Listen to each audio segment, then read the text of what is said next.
Glória a Deus. Abra a sua Bíblia, ou ligue a sua Bíblia, no Evangelho de Mateus, no capítulo 13.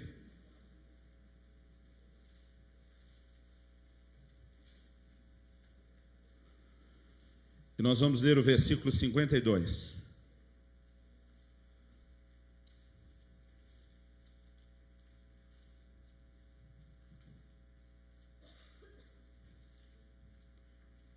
Mateus 13, versículo 52.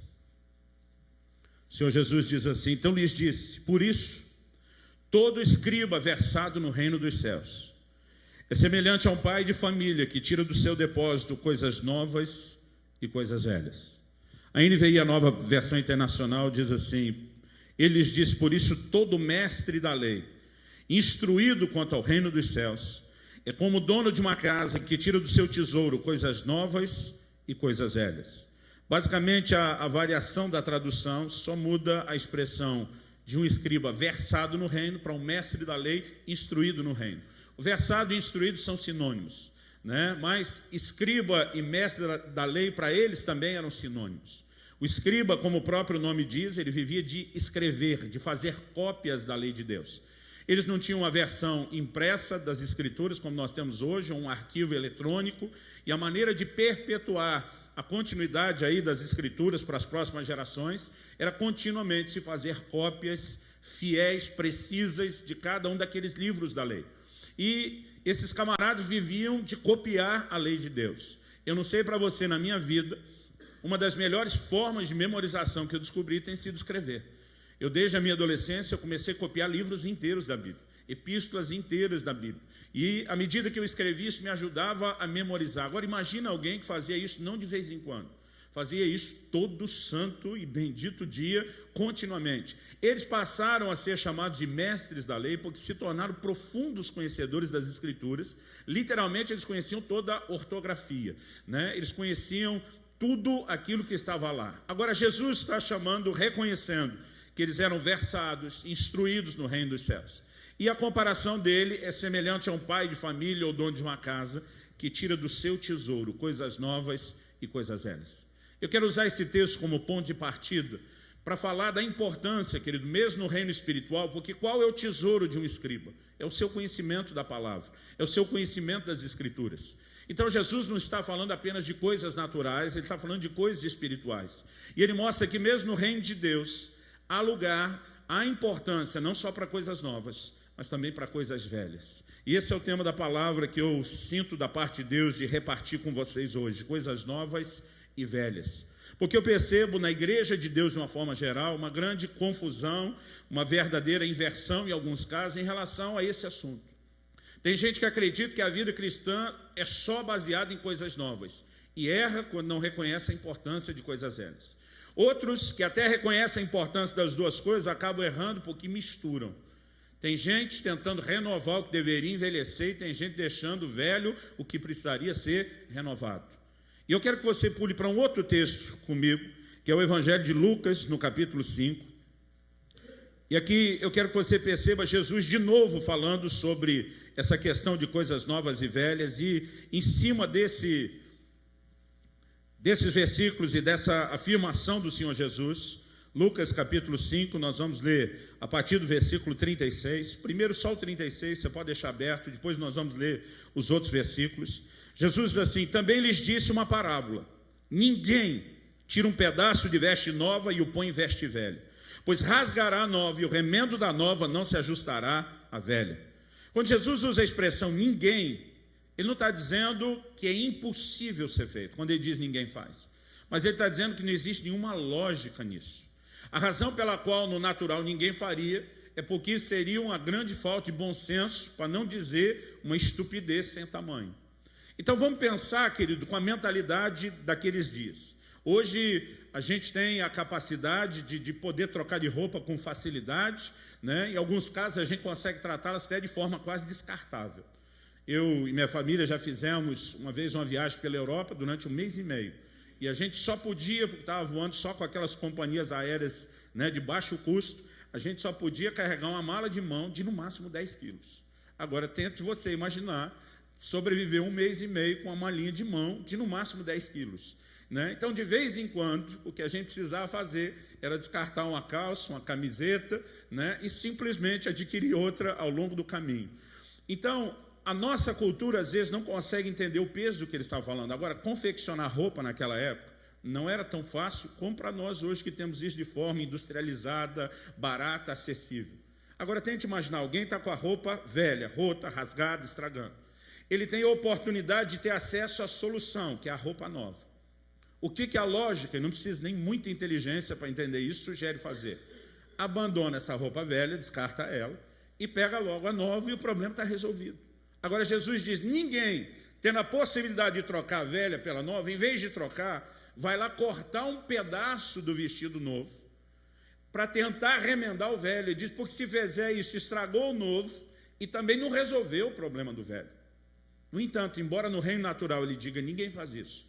Jesus estava mostrando, já indicando, que haveria necessidade de correção por meio da sua própria palavra, porque espiritualmente nós temos uma grande inclinação a fazer isso. E o primeiro ponto que eu quero compartilhar, querido, é que tem muita gente, em vez de viver da provisão de Deus, de renovo, tem muita gente escolhendo viver de remendo. Quando a Bíblia fala sobre a condição do homem, normalmente ela usa a figura das vestes.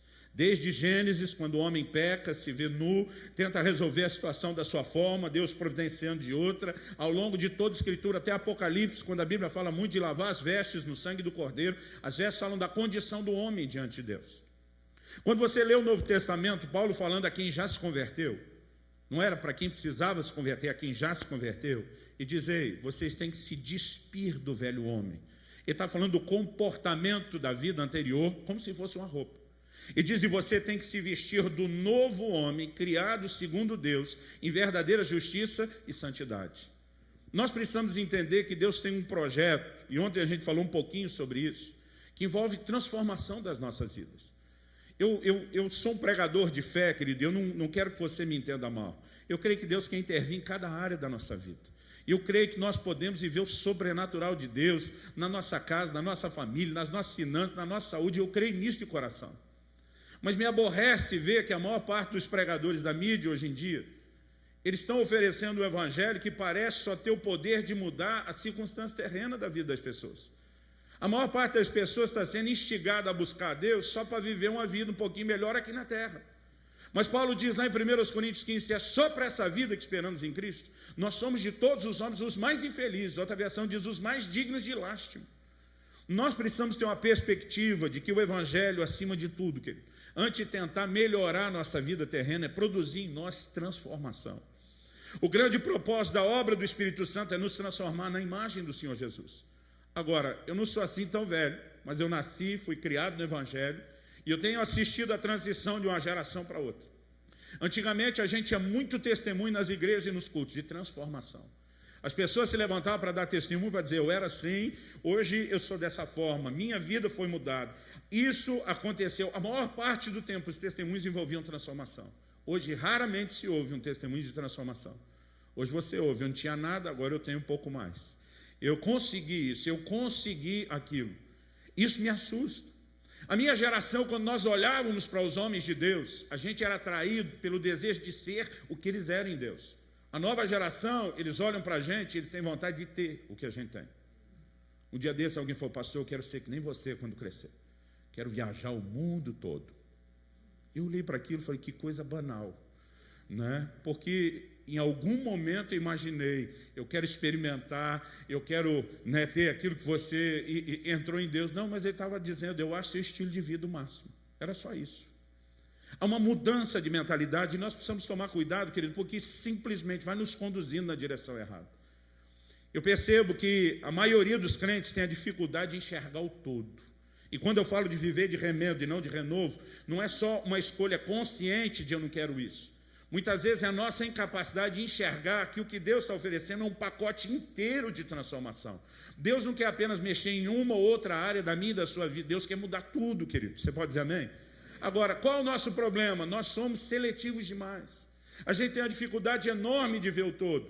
Eu gosto de dizer que a gente tem uma mentalidade de departamentalização. A gente não consegue enxergar o todo, a gente tem que lidar com partes. Então, quando começa o ano, muitos de nós já fazemos aquela determinação, em 2016, eu vou deixar Deus trabalhar nas minhas finanças. Talvez 2017 eu deixe Ele mexer no meu casamento.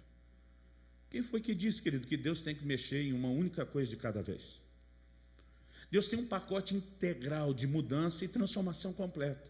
Mas nós nos tornamos, muitas vezes, absurdamente seletivos. Aí você vê o camarada se levantar para testemunhar. Graças a Deus, eu me converti. Antes eu fumava muito, bebia muito, mentia muito. Agora, graças a Deus, parei de fumar e beber. Mas continua mentindo como antes. E para alguns, se você tiver um testemunho de transformação parcial, é suficiente. Mas, querido, no plano e no projeto de Deus, Ele não quer mexer em apenas uma área e deixar outra torta. O projeto de Deus é nos transformar de forma completa e integral. Você pode dizer amém? Agora, você quer ver a nossa mentalidade de departamentalização? Deixa eu te dar alguns exemplos rápidos. Primeiro deles, em qualquer boa livraria evangélica, pelo menos do Brasil, não sei aqui, você vai achar para comprar uma caixinha de promessa. Mas nunca, duvido que você vai achar uma caixinha de exortação. Sabe por que não existe? E sabe por que não existe? Se existisse, não vendia. Porque nenhum de nós quer essa parte da Bíblia. A gente quer aquela parte que é interessante. A gente quer todo dia ir lá na Santa Loteria Espiritual, pegar alguma coisa e dizer, vai continuar dando tudo certo. É isso que a gente quer. Entenda, querido, não estou desfazendo as promessas de Deus. A Bíblia diz tantas quantas forem as promessas de Deus. Nele está o sim, por intermédio dele é o amém. Agora, eu não posso escolher viver só de promessa. Em Josué 23, de 14 a 16, ele se levanta para dizer para a sua geração tudo quanto Deus falou pela boca de Moisés, seu servo. Ele diz, vai se cumprir. Ele diz, para o bem ou para o mal. Ele diz, as bênçãos, as promessas vão se cumprir. Mas tudo que ele anunciou de juízo e consequência, se vocês pecar também vai se cumprir. Agora essa parte, alguns de nós, de Deus o livre, melhor nem tomar conhecimento. A gente quer selecionar, querido, qual a parte da Bíblia que interessa. Quando o assunto é oração, eu mencionei, acho que foi ontem isso. Na cabeça da maioria dos crentes que eu conheço e lido, oração é o meio através do qual eu consigo de Deus tudo que eu quero. Isso é uma parte da verdade sobre oração, querido, não é toda ela. Eu disse ontem que oração também deveria ser o meio através do qual Deus consegue de nós o que Ele quer. É com Jesus que nós aprendemos a orar, venha teu reino, seja feita a tua vontade. É lá no Getsêmani que nós temos o exemplo dele se ajoelhando, dizendo, Senhor, seja feita não a minha, mas a sua vontade. Então a oração também deveria ser o meio, através do qual Deus consegue de nós o que Ele quer. Mas a gente investe pouco nessa área, porque nós somos seletivos. A gente olha para a oração só como aquilo que interessa. As minhas viagens pelo Brasil e fora dele, uma das primeiras perguntas que os pastores, que a gente não tem muito relacionamento, me fazem é, qual é a sua denominação? E eu entendo a pergunta deles. Eles querem localizar meu código de crenças. E eu realmente entendo a pergunta deles, mas eu gosto de deixá-los um pouquinho confusos com a minha pergunta. Normalmente eu respondo, depende. Os caras me olham e dizem, como assim depende? Eu digo para eles, dependendo do assunto que você quiser conversar, minha denominação muda. As denominações surgiram, querido, de um processo de restauração que Deus está realizando na sua igreja. Nós falamos da reforma, ano que vem vai fazer 500 anos da reforma. A gente fala da reforma como se fosse algo que já aconteceu, que da reforma ainda está acontecendo. Eu mencionei Atos 3, de 19 a 21 aqui, convém que os céus contenham a Jesus, até o tempo da restauração de todas as coisas, como falou Deus pela boca dos seus santos servos, os profetas. Ao longo da história, a igreja foi abandonando as suas doutrinas, e Deus tem trazido um processo de restauração. Agora, cada grupo, cada denominação, que ele nasceu em torno da revelação de uma verdade abandonada. Então, se você me perguntar a respeito de evangelismo, eu vou te dizer que eu estou com o velho e antigo exército da salvação, que foi um dos primeiros grupos a voltar a dizer, nós não podemos esperar o pecador aparecer aqui dentro da igreja, nós temos que sair lá pelos becos e valados e buscar onde é que eles estão. Mas se você quiser conversar comigo a respeito de batismo, eu vou dizer, eu estou com os batistas. Se você quiser falar comigo a respeito de santificação, eu vou dizer, estou com os metodistas e os wesleyanos. Se você quiser conversar sobre dons espirituais, eu vou dizer, eu estou com os pentecostais. E a lista vai longe. Agora, qual é o nosso problema? Cada grupo, querido, surgiu em torno de uma revelação que não era só para eles, era para todo o corpo de Cristo. Mas o problema é que cada denominação cristalizou em torno da sua revelação. Eles decidem, em vez de enxergar o todo, viver de um pedaço. Então, a gente é obrigado a escolher, eu sou o grupo do evangelismo, não sou o grupo do batismo, não sou o grupo da santidade, eu sou o grupo dos dons. Quando, na verdade, o que a gente tinha que fazer era abraçar a soma dessas revelações e permitir que a igreja seja levada a um novo lugar, a uma nova dimensão de maturidade. Mas a gente quer viver o tempo todo de remendo, em vez de viver de renovo. E eu creio que nós estamos vivendo um tempo onde é necessário muito alinhamento. Eu contei um testemunho aqui ontem da minha ida com a Kelly para a Índia, como Deus supriu aquela passagem, as passagens, né, o custo dela. Mas a gente teve algumas experiências interessantes. Em 2 lugares, depois de uma reunião, lá na Índia, em 2012, nós tivemos que sair corrido, literalmente correndo. Entrar para o carro e se mandar, por conta da perseguição. Na Índia é proibido conversão, por lei. Além da mentalidade que eles têm dos sistemas de castas. Quem nasce de um jeito tem que morrer daquele jeito. A Índia é um país interessante que tem espaço para todo tipo de crença.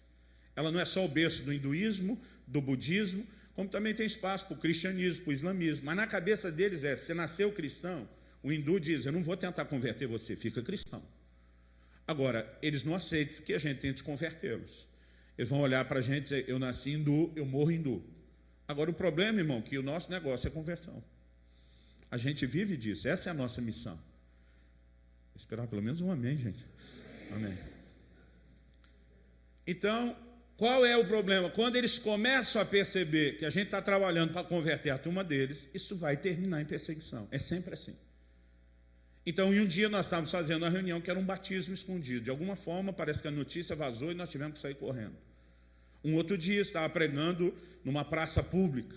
E fizeram ali um ajuntamento não só dos irmãos, mas o próprio barulho da música, eles não convidaram ninguém, um lugar aberto, começou a atrair mais gente. Eu estava pregando há uns 10 minutos, começou a chover. Irmão, pensa num cara que desanimou, fui eu. Porque pelo menos no Brasil, irmão, você está pregando ao ar livre e começa a chover, não sobra um. Às vezes nem a turma da sua equipe fica. A hora que começou a chover, mas me deu uma tristeza, eu pensei, acho que nós oramos pouco. Não oramos o suficiente, faltou essa retaguarda de oração, a coisa veio de romper, vai virar um fiasco. Mas eu percebi que o povo não só não foi embora, como começou a chegar mais gente. Eu percebi que meu intérprete foi ficando cada vez mais empolgado. E olha que com a chuva, irmão, a gente estava exposto, um equipamento de som terrível. Ele estava com o microfone, com fio na mão. Eu contei uns 3 choques que ele levou. Era fácil, irmão, porque ele estava falando, de repente, ele dava assim, a linguagem corporal, o grito, tudo indicava que ele estava levando um choque com o microfone molhado. Agora, apesar disso, ele me parecia estar feliz, empolgado, e eu fiquei confuso, sem entender nada daquilo. Quando terminou a reunião, a gente teria um almoço com os irmãos da localidade, mas a gente começou a cumprimentar algumas pessoas, de repente, no meio do processo, o missionário que nos levou falou, cara, vamos embora, vamos para o carro, vaza que foi, depois eu falo, e nós entramos, e eu não esqueço, irmão, aquela correria, porque nós tivemos que fazer uma viagem de 4, 5 horas, sem ter onde parar para comer. Então, me lembro daquele almoço que eu perdi. Só que esse depois te falo, ele esqueceu, ele só me avisou quando estava no Brasil. Aí depois ele me chamou e falou, cara, eu esqueci de te contar o que aconteceu aquele dia que nós saímos correndo. Foi sua história para você contar nas suas pregações, nos seus livros, onde você quiser. Eu falei, que história? Ele falou, Luciano, fazia mais de 6 meses que não chovia naquele lugar. Eu não fazia ideia. A gente ia acabar de vir de um outro lugar da Índia, onde a gente não pôde nem entrar no Rio Ganges, lá em Varanasi, porque estava enchente. Então, quando eu vi aquela chuva, para mim era a época de chuva. Mas ele falou, naquela outra região que nós estávamos, fazia 6 meses que não chovia. Ele diz que aquele povo já tinha pedido para aqueles milhões de deuses dele e não tinha acontecido nada. Ele diz, no momento da pregação, no início, quando você começa a dizer que Deus é o Deus que faz com que a sua palavra seja seguida de sinais que a comprovem, e começou a chover, aquela turma começou a aproximar e a conversa entre eles era, o Deus desse cara funciona. Eu pensei, eu achando que o diabo é que estava dando nó em nós. Mas às vezes a gente é um bicho muito incrédulo. Agora, depois daquilo, eu falei, cara, já que você tocou no assunto aí da perseguição e mostrar que foi isso, eu falei, me ajuda a entender, a definir, porque é com essa impressão que eu saí da Índia.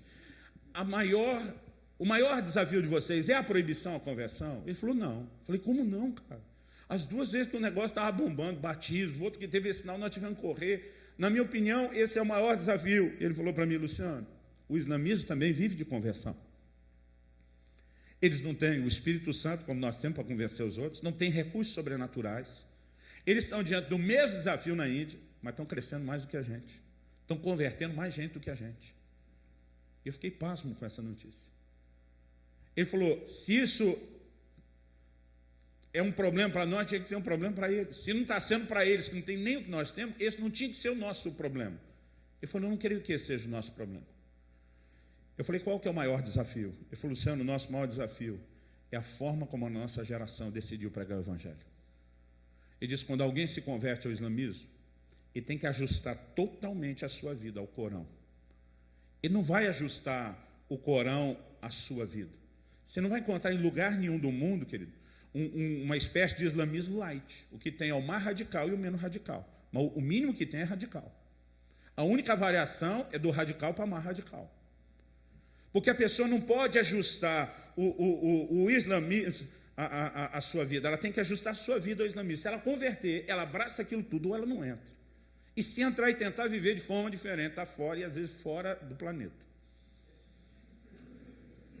Aí diz, sabe qual é o nosso problema? A nossa geração, talvez no afã de botar todo mundo dentro, começou a permitir que as pessoas ajustassem o evangelho às suas vidas, em vez de ajustar as suas vidas ao evangelho.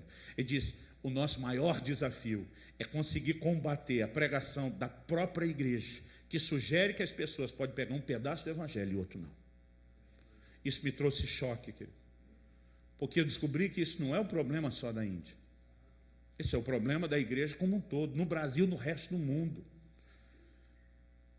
Eu creio que nós estamos vivendo um tempo, e o que eu estou dizendo, querido, eu creio que é parte de um grito do coração de Deus, uma mensagem profética para a nossa geração. Nós temos que viver um profundo alinhamento com a palavra de Deus. Se a gente quer que as coisas funcionem, querido, não basta apenas ficar desejando que o ano seja melhor. Você quer que as coisas prosperem na sua vida, decida viver de acordo com a palavra de Deus. Deus diz para Josué, você tem que meditar, não se aparte da tua boca o livro dessa lei, medita nele de dia e de noite, tenha cuidado de fazer conforme tudo quanto nele está escrito. Deus diz, se você fizer assim, você vai prosperar nos seus caminhos. A gente às vezes faz um esforço enorme, eu não estou dizendo, querido, que orar não é importante, que buscar Deus não é importante, mas às vezes a gente faz um esforço enorme para tentar convencer Deus a dobrar a sua própria palavra. Porque a gente fica pedindo para uma área mudar, quando nós estamos causando aquelas consequências. O evangelho, que ele não devia se ajustar à nossa vida. Jesus diz, busque em primeiro lugar o reino de Deus. E diz, o resto vai ser acrescentado. Quando eu e você abraçamos a palavra de Deus e a colocamos como a coluna, o trilho da nossa vida, aquilo que é de principal, e vamos ajustando a nossa vida à palavra de Deus, em vez de tentá-la ajustar a nossa vida, é que nós vamos experimentar o melhor de Deus. Vamos ler o versículo 37. Lucas 5, 37. Jesus diz assim, e ninguém, de novo a expressão ninguém aqui, ele não está falando de impossibilidade, que ninguém conseguiria. Ele está dizendo de bom senso. Ninguém põe vinho novo em odres velhos, pois o vinho novo romperá os odres, entornar-se-á o vinho, e os odres se estragarão. Jesus mexe agora num assunto, que antes de mostrar a parte que eu quero falar, eu quero dizer, ele está reforçando primeiro a velha. No censo de 2010, no Brasil, de acordo com o IBGE, a gente já era cerca de 40 milhões de evangélicos. Então, estamos falando de meia década atrás, já éramos em 40 milhões. Tem alguns entusiasmados no Brasil dizendo que nós estamos chegando na casa dos 50 milhões. Eu acho difícil provar, mas eu não duvidaria da possibilidade. Mas vamos ficar só com os dados dos 40 milhões. 40 milhões, querido, em 200, significa que nós já somos 1/5 da nação. O que isso significa? Não só que nós nunca pregamos o evangelho a tanta gente, que nunca antes na história do nosso país, é até ruim falar essa frase, né? Nunca antes na história do nosso país tanta gente se converteu, mas que se cada crente hoje ganhasse para Jesus outros 4, nós não estamos falando de ninguém ter que ganhar uma multidão, não estamos nem falando de ter que acontecer tudo em 2016, nenhum desses 4 precisaria nem ganhar mais ninguém, era só a gente, talvez nos próximos anos, cada um ganhar mais 4, nós teríamos uma nação inteira rendida aos pés do Senhor. Quando você olha essa parte da estatística, é empolgante, é promissora. Mas outras estatísticas revelam que nós temos, para cada um crente firme, nós temos em média um desviado. Isso muda de estado para estado, onde é mais evangelizado, onde tem mais desviado. Mas na média no Brasil, durante algumas décadas já, eu vou dizer que eu tenho ouvido sobre isso já há quase 2 décadas. Nós temos em média, para cada crente firme, um desviado. Isso significa que hoje, em vez de 40, nós poderíamos ser 80 milhões de evangélicos. Mas nós temos outros 40 que não só precisam ser novamente ganhos, mas que entraram num lugar de desacreditar daquilo que nós temos a oferecer. Não dá para deixar, querido, de culpá-los no sentido de responsabilidade, porque todo mundo tem uma responsabilidade com a sua escolha. Mas não dá para jogar o peso só em cima dessa turma. Porque eu creio que a nossa própria geração, ao permitir que eles ajustassem o Evangelho às suas vidas, em vez de ajustar a sua vida ao Evangelho, estava já sabotando o futuro da vida cristã dessas pessoas. Jesus está dizendo, não tem como você colocar o vinho novo, a obra nova de Deus, em um odre velho, uma estrutura velha de vida. E diz, o vinho novo tem que ser colocado num odre novo. A nova obra de Deus requer necessariamente uma estrutura nova de vida, porque senão ela não vai suportar.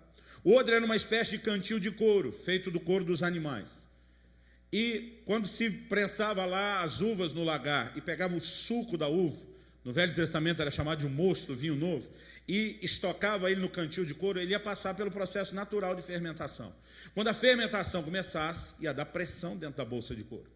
Se o couro fosse velho, o odre fosse velho, o couro já tivesse ressecado, ele não ia suportar a pressão e ia arrebentar. Jesus disse, se você colocar o vinho novo no odre velho, é a receita do fracasso. Vai dar errado. Ou como dizem em alguns lugares do Brasil, vai dar ruim. Jesus diz, é garantido que vai dar ruim, então ninguém faz isso. No entanto, na vida cristã, a gente tem insistido em achar que o vinho novo pode ser colocado num odre velho. Irmão, se não houver esse ajuste que nós estamos falando, do alinhamento com a palavra de Deus, nós vamos perder aquilo que Deus tem. Eu olho para o Brasil, querido, e a gente vive de avivamento em avivamento, e tudo que Deus dá, a gente consegue perder. Graças a Deus Ele continua dando, mas se a gente não tiver inteligência de entender a forma de armazenar aquilo que Ele está oferecendo, nós vamos continuar perdendo.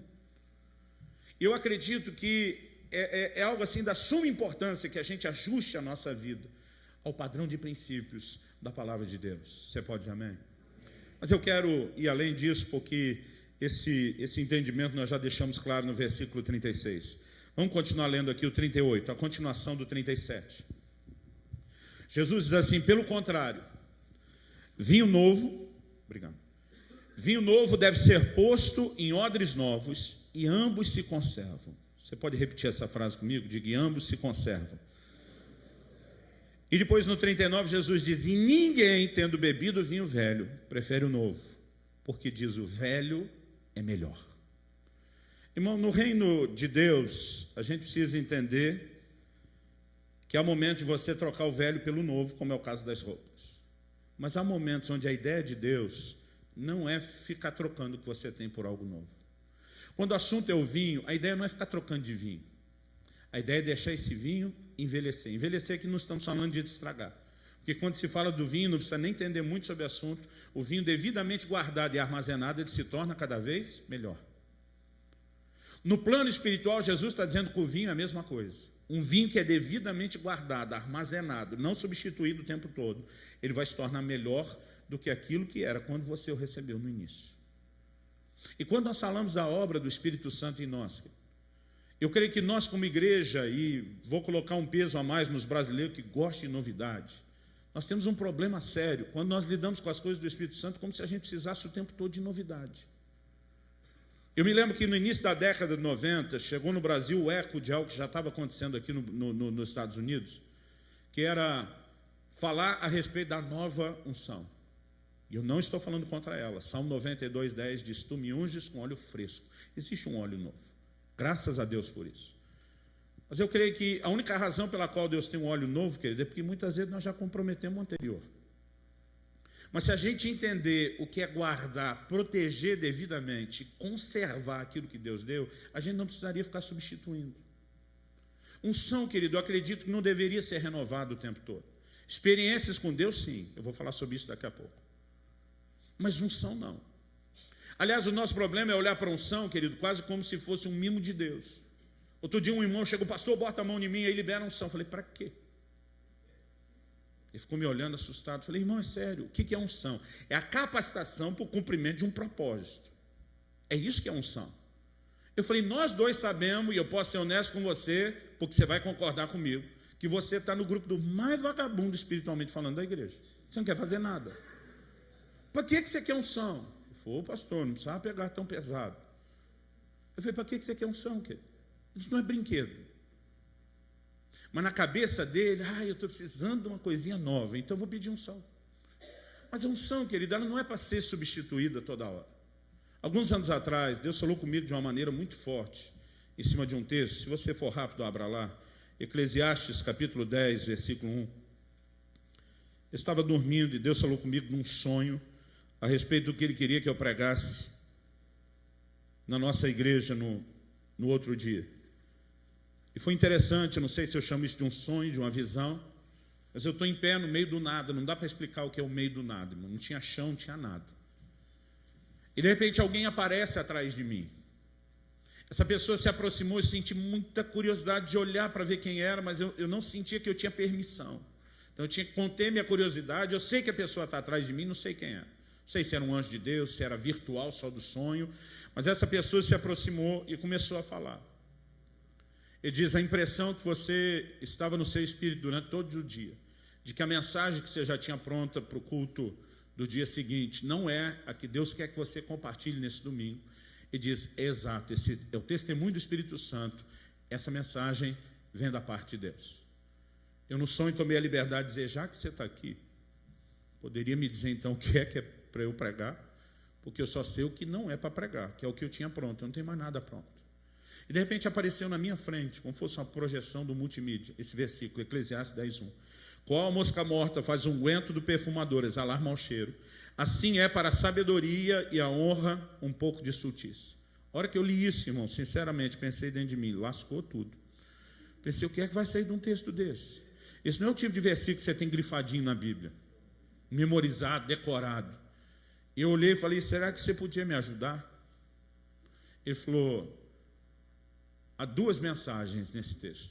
Uma delas é a literal, a outra é a simbólica, a profética. Eu falei: não estou entendendo nem a literal, nem a explícita.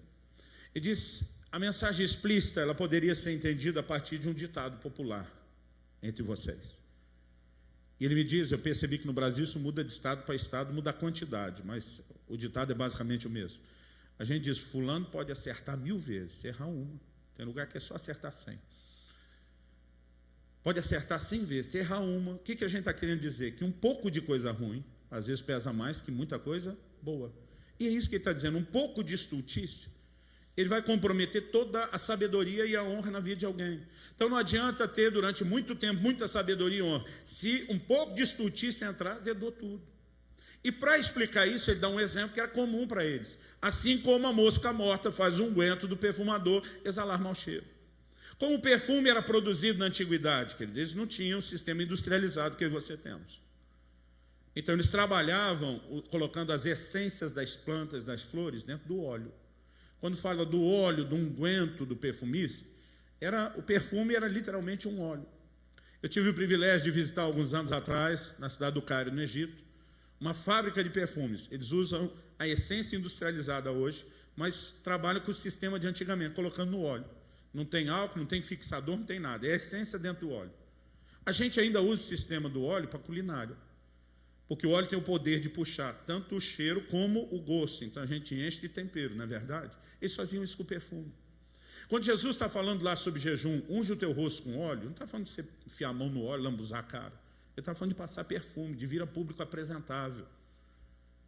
Agora, o texto diz que quando uma mosca caía dentro do unguento, o mau cheiro da mosca, pouca mosca, às vezes comprometia muito perfume. Então ele começa a falar comigo. A mensagem simbólica é essa: o óleo é uma figura da unção. Ele me disse: o perfume fala do bom testemunho. E ele me cita 2 Coríntios 2. Deus manifesta por meio de nós o bom perfume de Cristo. Mas ele diz: as moscas são uma figura de impureza. Elas estão associadas ao lixo, a um corpo em decomposição, a tudo aquilo que não presta. Agora, comentário meu, não vi isso no sonho. Não creio que é à toa que Satanás, chamado até por Jesus de Beelzebul, senhor das moscas.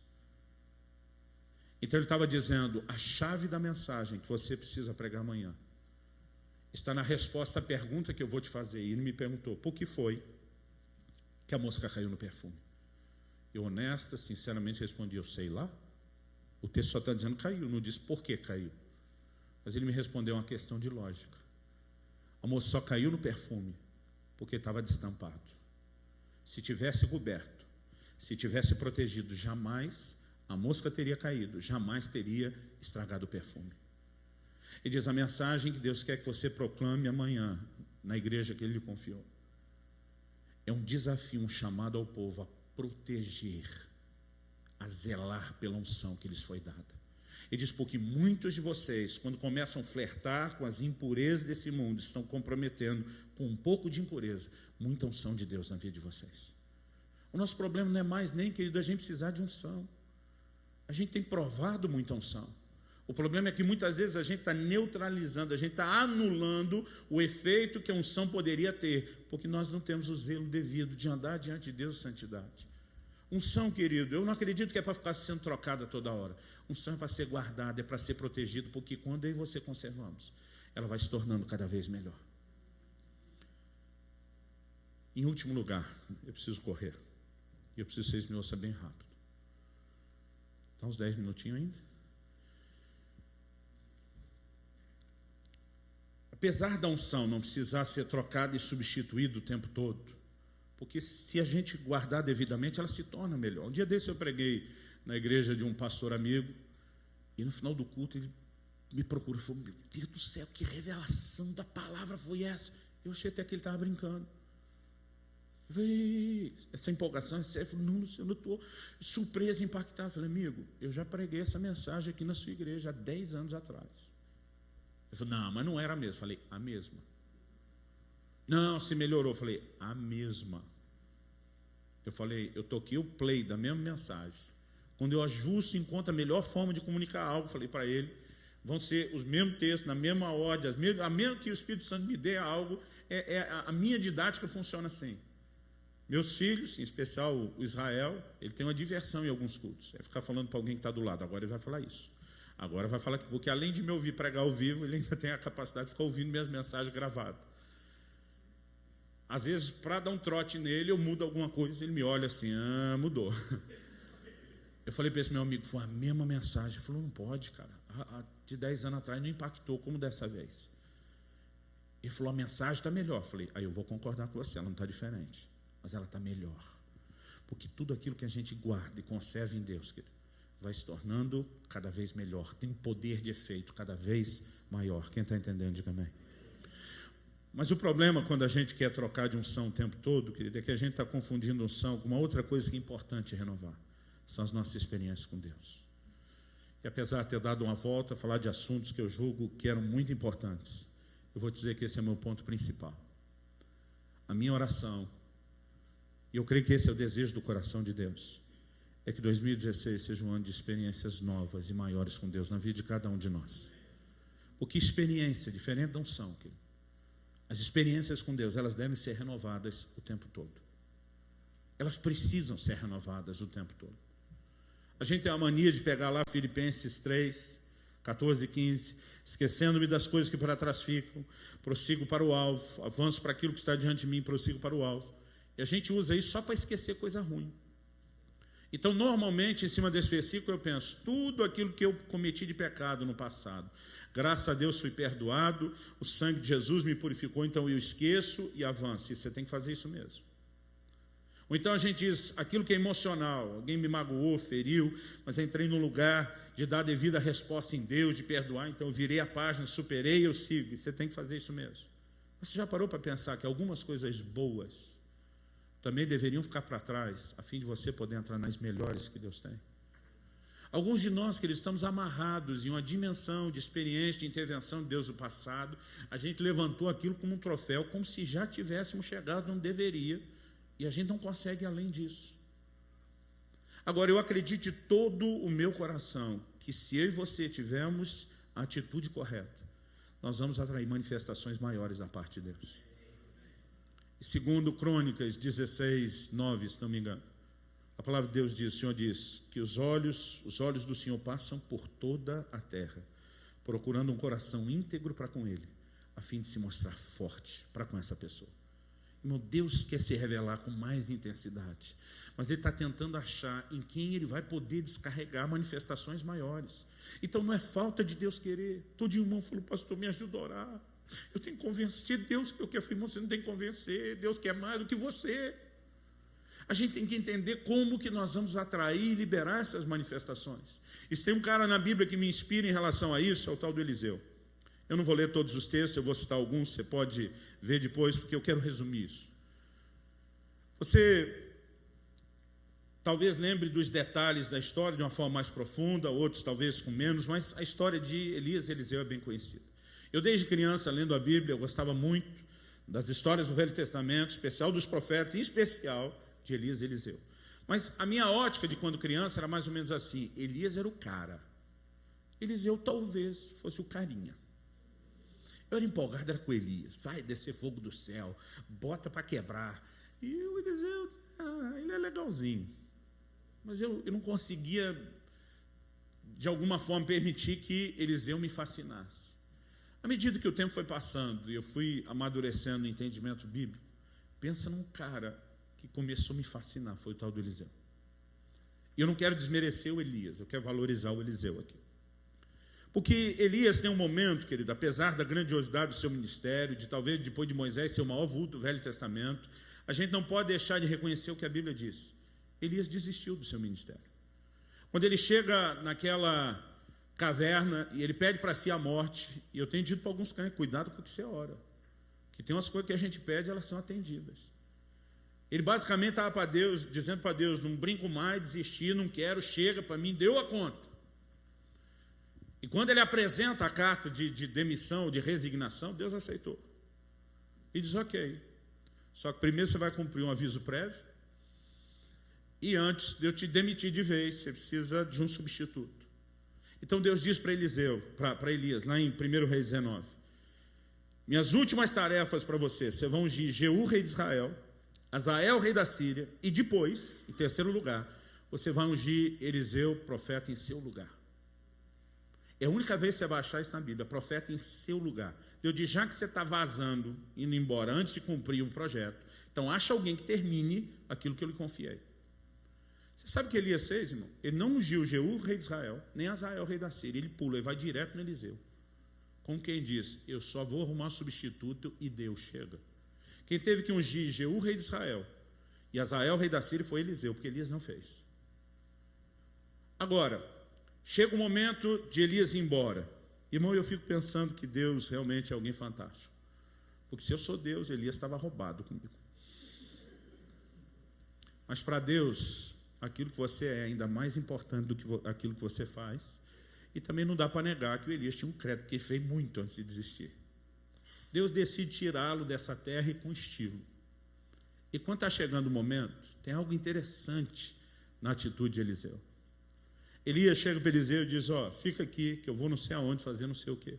Resposta de Eliseu: tão certo como vive o Senhor. Na tradução da Bíblia, na linguagem de hoje do pastor Luciano Subirá, minha própria: não te deixarei nem largarei do teu pé. Elias vai em 4 lugares. Ele vai, se não me engano, a Gilgal, depois a Gilgal, Betel, Jericó e Jordão. Aí chega a segunda mudança de local e diz: segura a onda aí, que Deus mandou não sei aonde fazer não sei o que. Tão certo como vive o Senhor, não te deixarei nem largarei do seu pé. Ele vai junto. Chega a terceira: agora aguenta aí, tão certo como vive o Senhor, não te deixarei nem largarei do seu pé. Irmão, quando chega a quarta, Elias se irrita. Eu não consigo ler de outra forma. Elias vira para Eliseu na última. Eu imagino ele até já remedando Eliseu antes de Eliseu falar: tá certo, quando vive o Senhor, não te deixarei nem largarei do seu pé. Que é toda hora a mesma coisa. Elias olha para ele e diz: que queres que eu te faça antes que eu seja tomado de ti? Todo mundo sabe que Elias vai embora. Elias sabe que ele vai ser levado, Eliseu sabe, os profetas, aonde Eliseu chega, o filho dos profetas vem: você está sabendo que Deus... Eu sei, cala a boca. Calai-vos lá é isso, não é bonitinho na Bíblia, calai-vos, então cala a boca. Eu sei, não precisamos nem conversar, todo mundo sabia. O que é que Elias entende? Por que é que você não me deixa em paz antes de ir embora? O que é que está faltando? O que é que eu não te fiz ainda? E essa é a hora que Eliseu aproveita, deixa e diz: eu quero porção dobrada do Espírito que está sobre você. Irmão, ele não pediu. Eu vejo alguns pregadores falando: nós temos que ter porção dobrada do Espírito Santo. Não, irmão, não era do Espírito Santo. E a porção dobrada do Espírito Santo na minha, na sua vida, a gente morre. A gente não aguenta nem ele, o que dizer dois dele. Dose dupla dele. Ele está dizendo: eu quero porção dobrada da unção, da capacitação ministerial que lhe foi concedido. O que é que Eliseu está dizendo? Eu vou dizer a minha leitura nas entrelinhas, você decide se concorda. Ele está dizendo mais ou menos o seguinte, na linguagem de hoje: velho, se você decidiu vazar e Deus aceitou seu pedido de demissão, o problema é entre vocês dois. eu recuso anular a minha vida e o meu chamado para só ser o seu step. Eu só entro nessa de te substituir com uma condição: que eu exerça o ministério de 2 profetas encarnado em um, o seu que falta e o meu. Eu não vou negociar o meu próprio chamado, a minha própria tarefa. Eu só entro nessa para ser 2 em 1. O Elias olha para o moleque e diz: dura coisa pediste. Em outras palavras, está dizendo: abusado você é.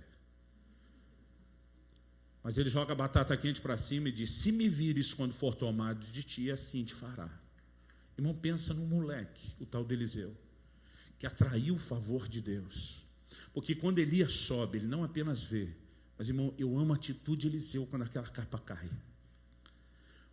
Qual é a atitude das pessoas quando um cara do vulto de Elias vai embora? A maioria, irmão, quer ficar chorando, lamentando, sepultando o camarada, pranteando o avivamento que terminou. Eu tenho encontrado gente assim o tempo. Os filhos dos profetas vêm, deixa a gente procurar o corpo, e diz: gente, deixa esse negócio para lá, esquece, não queremos procurar o corpo, porque estão dizendo, não pode, depois de um homem de Deus desse, um ministério como esse, a coisa acabar e a gente não ficar chorando e lamentando essa perda. Agora, eu vou te dizer, Eliseu não está sendo, querido, alguém que não tem honra para o seu discipulador. Eu não vejo assim. A atitude de Eliseu é mais ou menos assim: Elias foi embora, e daí? Deus continua aqui. Quando ele passa a mão naquela capa, você lembra que os 2 antes, quando chegaram ali no Jordão, atravessaram o Jordão a pé enxuto. O milagre que a geração inteira de Josué viu, para uma geração toda, eles tiveram personalizado, VIP só para os 2, abriu o Jordão, os 2 passaram. Agora que Elias foi embora, ele passa a mão naquela capa, ele olha o Jordão, imagina ele pensando: é ruim que eu vou voltar nadando.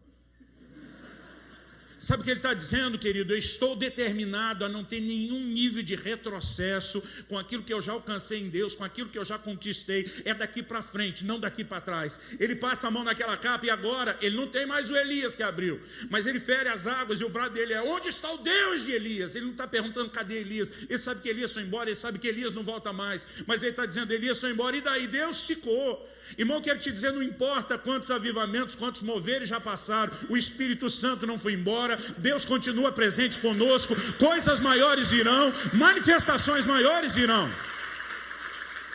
Agora tem crente, irmão, que tem uma mania, de vez em quando encontro esses, vive lamentando, sepultando os avivamentos passados. Outro dia falei com um, ele chorou enquanto falava comigo: pastor, movimento de renovação da década de 70, ele chorava. Nós nunca mais tivemos nada parecido. Outro dia falei com um: pastor, movimento de adoração da década de 80, parece que a gente pegava Deus no culto. Eu concordo com ele. A gente não tinha os equipamentos, a estrutura, não tinha os músicos bons que nós temos hoje, mas a gente tinha uma glória, irmão, que está faltando hoje em dia. Aí veio outro: pastor, o derramar do Espírito Santo da década de 90, e esse eu vivi intensamente, foi quando comecei meu ministério. Eu não vou negar, irmão, que tudo isso foi bom. Agora, a maioria das pessoas estão chorando isso como se essas coisas aconteceram e nunca mais vão acontecer, como se acabou, como se não tem mais nada para experimentar, e a gente não pode ter esse tipo de atitude, querido. Deus é um Deus de revelação progressiva, e eu creio que cada um de nós precisa entender: existem coisas maiores por vir, manifestações maiores. Agora, se a gente ficar só chorando o que passou, nós nunca vamos entrar no que tem de melhor pela frente. Existe um momento, querido, onde com gratidão no coração, não estou falando de não ter contentamento, não ter gratidão, eu sou grato a Deus por tudo que Ele já fez na minha vida, mas tem hora que eu e você temos que virar a página, dizer: isso aqui já era, eu vou entrar em algo mais. E quando você olha para Eliseu, querido, você consegue ver isso, não só nessa atitude, nos detalhes do que a gente está vendo aqui, um cara que diz: não vou anular meu ministério, não vou viver menos, não importa o quanto Deus usou Elias, eu posso viver o dobro. Irmão, ele viveu o dobro, literalmente. Quando você conta os grandes milagres de Elias, são 7. Quando você conta os de Eliseu, são 14. Quando você conta todos de Elias, independente dos grandão, são 14. Quando você conta todos de Eliseu, independente da distinção, são 28. De qualquer forma, a conta dá o dobro. Interessante, quando Eliseu morreu, faltava um, mas Deus não fica devendo nada para ninguém. A Bíblia diz que um dia os israelitas saem para um serviço fúnebre, e quando saem para fazer o serviço fúnebre, o sepultamento, eles percebem o inimigo se aproximando para guerrear. Foi o sepultamento mais rápido da história. Os caras olharam a primeira cova aberta, joga, e era a cova de Eliseu. A Bíblia diz que quando o morto caiu sobre os ossos de Eliseu, levantou na hora. Eu não sei o que fez aqueles caras correr mais, o inimigo vindo ou o morto atrás. Pera eu. Deve ter sido uma loucura. Ele viveu, querido, exatamente aquilo que ele se determinou a viver em Deus. Eu quero te dizer, querido, o limite não está em Deus, o limite está em cada um de nós.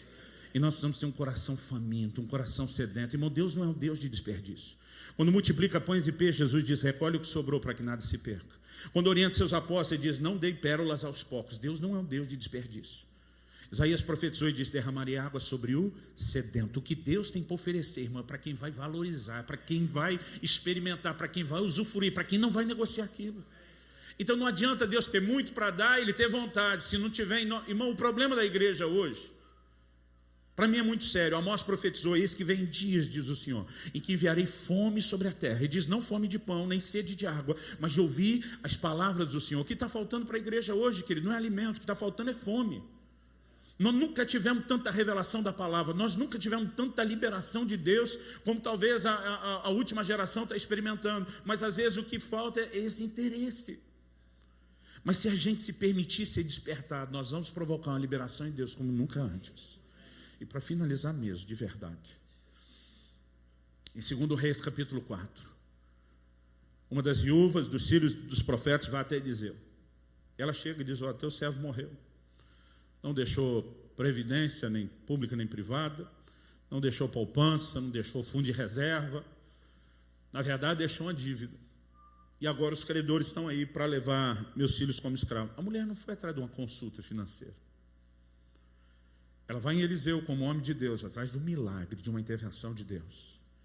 E ela lida com o cara certo, doutor no sobrenatural, Eliseu. Eliseu diz para ela, o que é que você tem na sua casa? Ah, tua serva não tem nada, a não ser um pouco de azeite. Irmão, normalmente o milagre de Deus na minha e na sua vida já começa por aquilo que a gente tem. A gente tem que ser sensível a isso. Ele diz, é suficiente, vamos começar disso. Ele diz, procura suas vizinhas, suas amigas, começa a pedir vasilha emprestada. Ele diz, vasilha vazia, não cheia. Só pega vazia. Ele está sinalizando o quê? Que Deus vai multiplicar o azeite que ela tem. E quanto mais vasilha, e quanto mais vazia elas estejam, maior vai ser a multiplicação. Tem muita gente que nessa parte, querido, já estaria enrolado. Porque tem crente, se dependesse hoje de pedir para os outros alguma coisa, ele está roubado para ter o seu milagre. Porque vive fechando porta atrás de si. Não mantém relacionamento, não mantém as conexões. Tinha gente hoje que ia conseguir umas 2 vasilhas e meia. Aí Eliseu diz para ela, fecha a sua porta sobre si. Irmão, eu amo um culto abençoado, mas os maiores milagres que eu vi da parte de Deus na minha vida não foram gerados nas reuniões públicas. Foram gerados no secreto, no nosso tempo com Deus. E aí Eliseu dá uma instrução para ela, que às vezes eu li e eu pensava, sério que o homem de Deus falou isso? E diz, olha, você vai fechar a porta, então você vai pegar a sua vasilha de azeite e vai começar a despejar nas vazias. E diz, quando a vasilha que você estiver enchendo, estiver cheia, põe ela à parte. Às vezes eu ficava lendo isso e dizia, sério, Eliseu, que você falou isso para a mulher? Precisa explicar que quando estiver cheia, para de encher e põe para o lado? Eu ficava pensando, será que Eliseu achou que essa mulher sofria de um retardo mental? Que se ele não falasse, ela ia ficar o resto do dia virando azeite, o azeite transbordando, enchendo o chão da sala. E um dia eu estou enroscado nesse texto, falei, Deus, não tem motivo para essa explicação. E de repente o Espírito Santo falou ao meu coração, diz, a menos que o propósito da instrução não seja só natural. E de repente parece que meus olhos se abriram. Uma revelação é algo que a gente não explica. Aquilo numa fração de segundo, entra uma luz do entendimento que às vezes você tenta usar 1 hora para explicar e não vai. Mas de repente, querido, meus olhos se abriram e eu consegui enxergar algo que eu vou tentar te resumir. O que Deus faria na vida daquela mulher não era um grande milagre, era uma sucessão de vários milagres. Cada vasilha era um novo milagre. Agora Eliseu está dizendo, quando Deus tiver feito o primeiro milagre, para de focar nele, põe ele para trás, tira os seus olhos daquilo que Deus já fez, foca no próximo que tem para acontecer. Tem muito crente hoje em dia, irmão, pararia na primeira vasilha. Eu acho que ele ia sentar, abraçar aquela vasilha, começar a chorar, não é que deu certo, aleluia, gente, vem ver o que é que Deus fez. E o cara não ia sair da primeira. Eliseu diz, depois que Deus fez aquele primeiro milagre, para de olhar para ele. Eu não estou falando, querido, de deixar de ser agradecido, mas eu e você precisamos ter um coração que sonhe com mais, que deseje mais, que tenha ousadia de acreditar por mais. Ele diz, põe para trás. E quando Deus fizer o segundo, põe para trás. E quando fizer o terceiro, põe para trás. Eu quero te desafiar nesse ano de 2016, querido, pegar todas as vasilhas que Deus já encheu e dizer, eu vou colocar para trás. Eu vou focar naquelas que precisam ser cheias. Eu vou fazer desse ano um ano de intervenções de Deus. Eu vou fazer desse ano um ano de experiências novas. Eu vou decidir ir para um lugar mais profundo. Eu não vou me acomodar em nome de Jesus. Vamos ficar em pé para parecer que está acabando? Dá um psicológico. Eu queria a equipe de louvor aqui toda, se fosse possível. Eu gostaria que nós orássemos. Eu creio que essa é uma manhã profética. Um ambiente profético, querido, não é onde necessariamente a gente sai dando palavra profética para cada um. Isso também pode acontecer. Mas quando Eliseu foi visitado pelo rei de Israel, ele diz para aquele rei: abre a janela que dá para o oriente. Ele abriu. Ele diz: atira uma flecha. Ele atirou. Quando o homem atirou, Eliseu diz: essa é a flecha da vitória do Senhor contra os sírios. O que ele estava dizendo não é que aquela flecha ia se transformar num míssil balístico de alta potência, destruir o arraial da Síria todo. Não era isso. Ele está dizendo: o que você está fazendo é um ato profético. Essa é a direção de teu inimigo. Ao lançar essa flecha, você está declarando que confia na provisão de Deus para enfrentá-los e vencê-los. Então Eliseu diz para ele: agora tira no chão. Eu creio que o rei entendeu que aquilo era a continuação do ato profético. Não acho que ele imaginou que tinha um sírio escondido no chão, debaixo da areia. Atira no chão. Então a Bíblia diz que ele atirou 1, 2, 3. E na terceira ele parou. O texto bíblico diz assim: então o homem de Deus, Eliseu, se indignou muito contra o rei. Não só se indignou, a Bíblia diz que ele indignou muito. Eu fico tentando imaginar a revolta de Eliseu. Ele olha para o rei e diz: 5 ou 6 vezes você tinha que ter ferido. Ele diz: porque então você feriria o seu inimigo até os consumir. Ele diz: agora só vai ferir 3. Quem que determinou a quantidade de vitória que teria sobre o inimigo naquele momento que ele não foi Deus? Foi o próprio rei. Quando ele para na terceira, ele está dizendo: 3 está bom. Eliseu, se fosse eu, no lugar de Eliseu, eu teria dito: seu ignorante, bicho estúpido, você vai ganhar 3 e parar. É só um tempinho para você ter uns anos de paz. O inimigo vai se recompor depois. 5 ou 6 vezes, 5 ou 6 vitórias seguidas, você ia exterminar com eles. Jamais eles iriam se levantar. Irmão, lugar de conquista onde eu e você vamos não está só nas mãos de Deus. Nós precisamos ter a capacidade não só de ousar acreditar, mas ir além do que aquilo que nós estamos acostumados a nos acomodar e parar. A minha oração é que nessa manhã você seja tomado de uma fome profunda, de um desespero para ver o sobrenatural. Eu tenho um grito no meu coração desde a minha adolescência, que encontra eco naquela frase de Eliseu, de Gideão. Quando o anjo de Deus aparece para ele, diz: o Senhor é contigo, homem valente. Aqui está na ponta da língua, ele não consegue nem segurar. O negócio pula da boca dele. Ele disse: o Senhor é conosco. O que é feito das maravilhas que nos contaram nossos pais. Gideão está dizendo: se o Senhor é conosco, cadê o mover de milagres da geração de Moisés? Se o Senhor é conosco, cadê a unção de conquista da geração de Josué? Ele está dizendo: se o Senhor é conosco, eu quero ver o sobrenatural acontecer. E é esse tipo de gente, querido, que Deus está indo atrás. Esse tipo de gente inconformada. Esse tipo de gente que diz: nós não vamos sepultar avivamentos passados, nós vamos experimentar mais de Deus. É esse tipo de gente que Deus está procurando. Eu creio, querido, que há uma atenção de Deus sobre essa casa, sobre essa igreja. Eu não sei explicar isso, está muito forte no meu espírito. Deus tem dado palavras ao seu coração, pastor Fernando, que isso seria um lugar de avivamento. Muita coisa já aconteceu, querido, mas o melhor está por vir. É hora de ter no coração de vocês uma atitude de fé, de ousadia. O que Deus vai fazer nesse lugar não vai parar aqui, querido, vai transbordar. Não só para o Brasil, não só para a América, para muitos lugares. Pode escrever o que eu estou falando, eu falo pelo Espírito de Deus. Agora, isso pode ser vivido intensamente se vocês decidirem dar mais flechadas, ou pode simplesmente ser abortado se houver uma atitude como dízimo. Eu creio que essa é uma manhã profética, porque se eu e você tivermos a postura correta diante de Deus, nós vamos atrair mais, nós vamos liberar mais. Eu quero que você ore e clame ao Senhor. Enquanto os músicos ministram, você não precisa necessariamente cantar com eles. Eu quero que você tenha liberdade de orar como você quiser. Eu pedi para você ficar em pé, mas você faz isso em pé, sentar, de joelho, no seu lugar, aqui na frente, no fundo, onde você quiser. Se precisar sair antes de terminar, eu quero dizer que nós estamos oficialmente encerrados, mas eu quero que você ore e clame, porque há algo vindo da parte de Deus sobre as nossas vidas. Levante sua voz. Esquece quem está perto de você. Clama ao Senhor, querido. Clama ao Senhor como se dependesse dessa hora, como se dependesse desse momento, como se tudo dependesse dessas orações, como se essas fossem as flechadas que vão determinar o seu ano, que vão determinar o curso dos próximos anos, em nome de Jesus.